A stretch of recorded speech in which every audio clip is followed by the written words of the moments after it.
9:54 de la mañana. Uno de los elementos que volvemos a hablar un poquito de política, que son coincidentes en este momento y que se ven en prácticamente todos los sondeos serios de opiniones, que hay una caída bastante pronunciada no solamente de la imagen del presidente Macri y de todo su equipo de gobierno, sino de la expectativa económica, etcétera.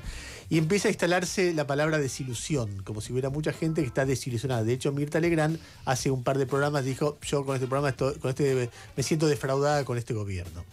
La desilusión es el título de una nota que ayer publicó en Infobae Fernando Iglesias, que es un conocido diputado nacional del oficialismo, quizá uno de sus polemistas más activos, uno de los que defiende más activamente en las redes y en los medios al gobierno, y se hacía cargo de que esa desilusión existe y le da una interpretación que me parece interesante que ustedes escuchen. Fernando, buen día, gracias por atendernos. ¿Cómo te va, Ernesto? ¿Bien? Muy bien. A ver, ¿qué pensás vos de la desilusión que hay de la sociedad con el gobierno, si es que esta existe? Que me parece natural y me parece comprensible. Después de un momento de dificultad y con tantas reminiscencias de otros momentos de dificultad que terminaron en explosiones, es natural que la gente esté preocupada y que algunos se desilusionen. Yo me refería en realidad un poquito más a Mirta Legrand y a toda no quiero usar la expresión sobre círculo rojo, ¿no? Pero no tanto a la gente de la calle, que no tiene la obligación de estudiar economía, ni de conocer todos los parámetros de la evolución económica, ni de estudiar historia, pero me parece que algunos periodistas y opinadores sí, y que es importante que lo hagan porque son una especie de filtro con respecto a las sensaciones inmediatas, ¿no? Es entendible la preocupación de la gente. No es entendible que medios que deberían estudiar un poco la cosa hayan agitado permanentemente el fantasma de un 2001, cuando cualquiera que mire un poco las variables macroeconómicas ve enormes diferencias. El de 2001 era un país que venía de 4 años de recesión, con la pobreza en ascenso, con una situación del Banco Central al límite de las reservas, después de un periodo de desgaste muy alto. Ninguna de esas situaciones se da en el caso de lo que pasó la semana pasada, por eso me parece irresponsable lo que hicieron muchos, y también la expresión de Mirta Legrand me parece desafortunada. Me parece que el ciclo de ilusión y desilusión de los argentinos no nos lleva a ninguna parte. En ese sentido me parece bien que haya un poco de desilusión y que nos demos cuenta sobre todo de las dificultades, ¿no? Porque la desilusión se mide sobre las ilusiones previas, y por ahí esta idea que comparto, yo lo escribí en su momento, ¿no? El gobierno equivocó el diagnóstico, hizo un diagnóstico demasiado optimista y hizo una comunicación que no comunicó la gravedad de la situación recibida, y eso se paga. Fernando, a ver, más allá de estas situaciones, ¿vos crees que el enfoque actual del gobierno es un enfoque correcto? Te lo fundamento un poquitito. Porque el gobierno dice, bueno, hay que acelerar, para contraer menos deuda, hay que acelerar la reducción del déficit. Y entonces, designa a Duhovne como coordinador de ese proceso, etcétera. Pero hay economistas que son cercanos, que son simpatizantes del gobierno, por ejemplo, Gerchunov. Ayer lo leía y decía, esperá, el problema no es el déficit, porque el déficit en todo caso es una relación entre lo que se recauda, o sea, lo que se produce, y lo que se gasta.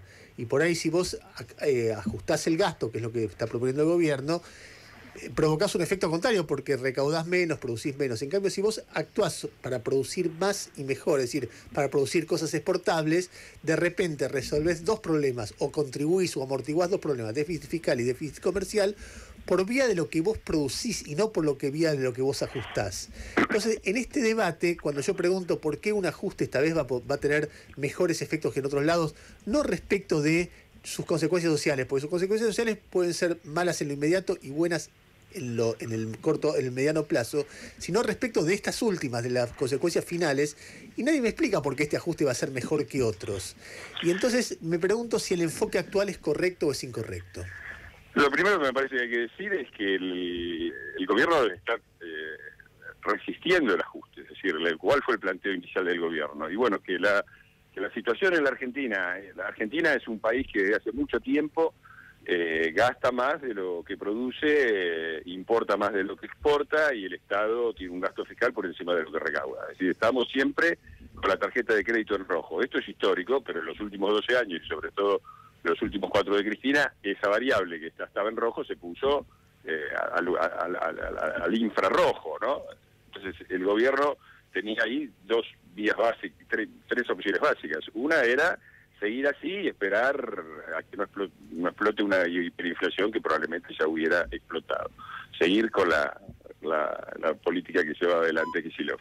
La otra era el ajuste salvaje que reclaman los Milei, los Esper, los Melconian.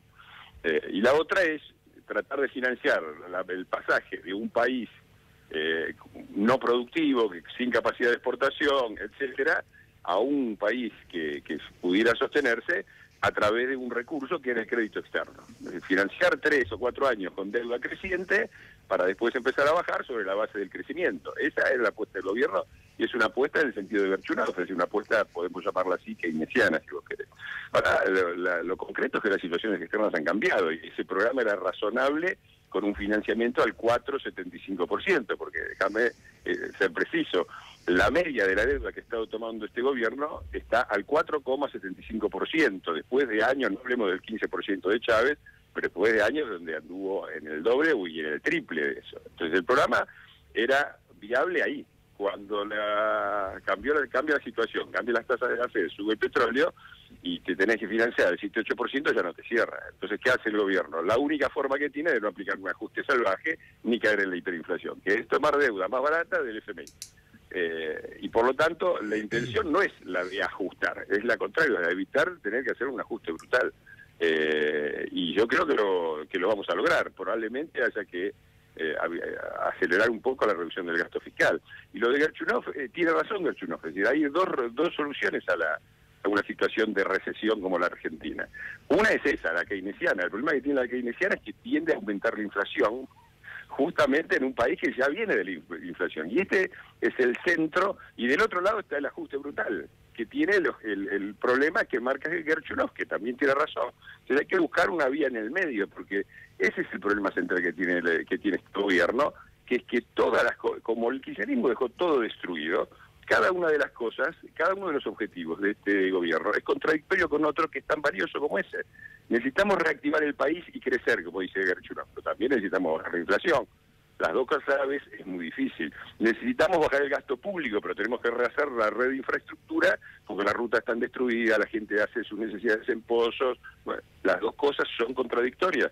Necesitamos disminuir el déficit, pero tenemos que bajar también los impuestos, porque el déficit es grande, pero los impuestos son enormes. Entonces, como dejaron todo destruido de los dos lados, es muy difícil encontrar el camino del medio porque es un campo minado, y pero, bueno, en eso estamos. Pero vos sos consciente que el recorrido por ese campo minado finalmente va a hacer que la gente juzgue al gobierno, porque cuando uno, más allá de cada uno de los planteos que vos decís, que uno podría discutirlos, a veces de fondo, a veces en los márgenes, e incorporarle los errores que se cometieron en este proceso. En el medio de toda esta historia, la gente dice, bueno, está bien, pasaron 2 años, me prometiste tal cosa, me aumentaste las tarifas, me dijiste que iba a bajar la inflación, me dijiste que iba a pasar esto, y nada de eso está pasando, o muy poco de eso.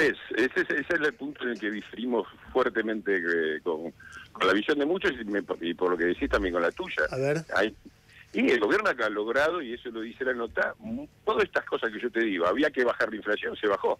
A mí me causó gracia el otro día, en un artículo de La Nación donde mostraba los países exitosos que habían bajado la inflación. Mostraban Israel que bajó, en 20 años la bajó al ritmo de 2% por año. A ver, nosotros apenas sacaste el cepo y el default, que era imposible mantenerlo porque está claro que es una medida provisoria como no era la convertibilidad y que si no la sacás después te explota, apenas la sacaste la inflación fue cerca del 40.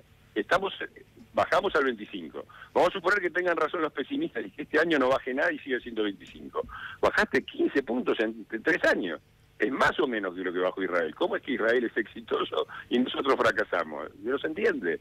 El logró, bajó la inflación y significativamente, porque 15 puntos en el peor de los casos en 3 años es bajar la inflación. Bueno, pero tenemos un problema, desde luego que en este momento no está bajando y va a haber que retomarlo, pero hasta ahora ha sido exitoso en eso. Al mismo tiempo, bajar la inflación es fácil si mandás el país a una recesión, y no cuando estás expandiéndote. Bueno, el gobierno, hasta hace poco el país crecía al 5%. Veníamos de 4 años de recesión, los últimos de Cristina, tuvimos un primer año de recesión en el 2016, en 2017 crecimos, este año va a ser el primer año que crecemos en un año no electoral. ¿Es para tirar manteca al techo? No, no es para tirar manteca al techo, pero el país salió de recesión y está en crecimiento. Dado los problemas que vos ves que tiene el funcionamiento económico de este momento a partir de el cambio de la situación internacional y la especial vulnerabilidad. No, y los errores también, porque yo no te quiero eludir lo que vos dijiste de los errores. ¿Se cometieron errores? Sí, la diferencia es que se cometen errores, ¿viste? Yo lo te he dado el ejemplo, a mí me gusta mucho la Fórmula 1. Generalmente es difícil que el que gane largue en punta y haga toda la carrera como si fuera un paseo. A veces se va al pasto, a veces se tiene que ir a andar a los autazos con uno que no quiere pasar, a veces se le pinchó una goma y tuvo que parar, y después llegás.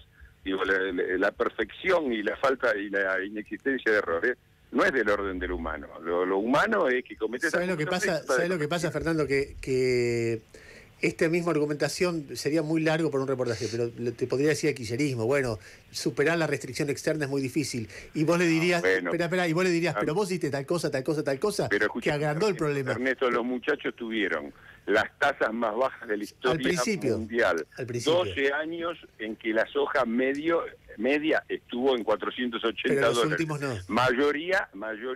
Mayoría en las dos cámaras, absoluta mayoría en las dos cámaras. Está bien, pero uno podría decir, bueno, pero saliste... de la soja descendiente, petróleo para arriba, tasas para arriba y minoría en las dos cámaras.